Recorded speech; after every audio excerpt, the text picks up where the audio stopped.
انا اليوم شوادي جيت نقول لكم تما من الاخر، ديت حبابي يا حبابي، وديما تحبابيش اما تحبابيش.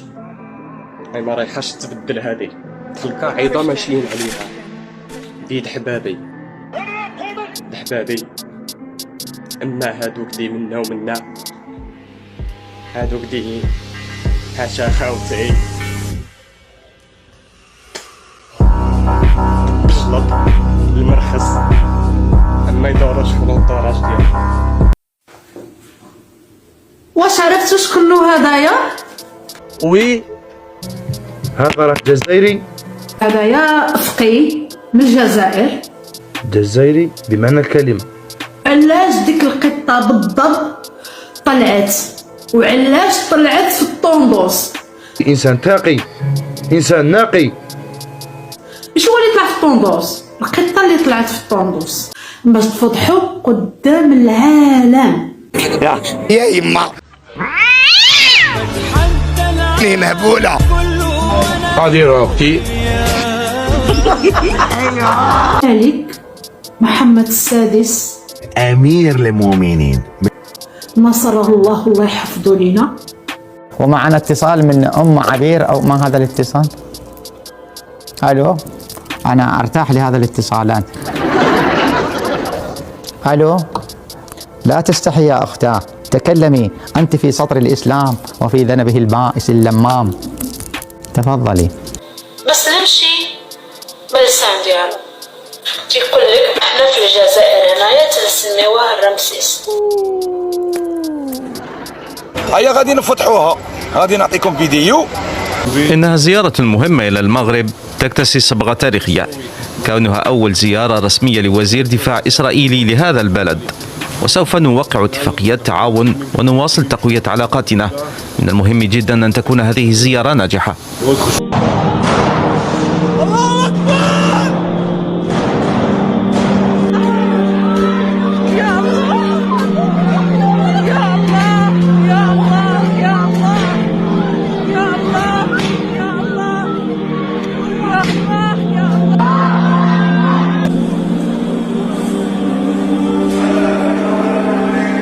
تعرفني أنا كي نهضر خواتي والله فقط ما قدرتش نفوتها، سامحوني، القلب يتقطع ويتألم أنه يشوف هذه الخيانات المتكررة ممن يسمى بملك المغرب. أنا حتى اسم محمد ما نقدرش نمدوله، احنا نسميه أمسيس هنا في الجزائر. على كل عيب وعار، بصح نستعرف به غير باسكو نتوما يهود نتوما. دوك نبارطاجي لكم هذا الفيديو وقرب. وبصفتي أمير المؤمنين، وكما قلت في خطاب تقديم مدونة أمام البرلمان، فإنني لن أحل ما حرم الله ولن أحرم ما أحل الله، لا سيما في المسائل التي تؤثرها نصوص قرآنية قطعية.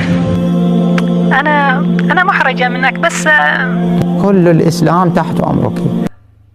هذا بزيد الحشيش، شرب حشيش منتهي لو ما ورم راسه. والله استعرب بحمارة أو حكم. وما ننساش بلي أن احنا الدولة العلوية الشريفة. ولا ما ترتيش عليا بابا بوي، بابا بوي. هذاك هو الشغل ديالو.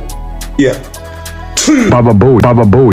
وغادي نقول لهم بلي أن الملك الزنديق يرامل يا حنز. صافا كومسا، عجباتك هذه؟ هذاك بوجلابه اللي كان يهدر بابا بوي، سقسي على الرجالين. بابا بوي، بابا بوي، بابا بوي. تعرفوا الشيخ بصوالحه، والشيخ ما يرحمش في هذه الصوالح. تعرفوني يا اخي سون بيتي كاينة. يا خلاص مالهم. بالنسبة لي إذا جاءت الرصاصة فترجع في رأس العدو. قلي وقلب مي مرتيزة، تحية لمطربنا المغربي، باسمي ضرب دا اونكيسي، خبر حبي من افكار حبيبي.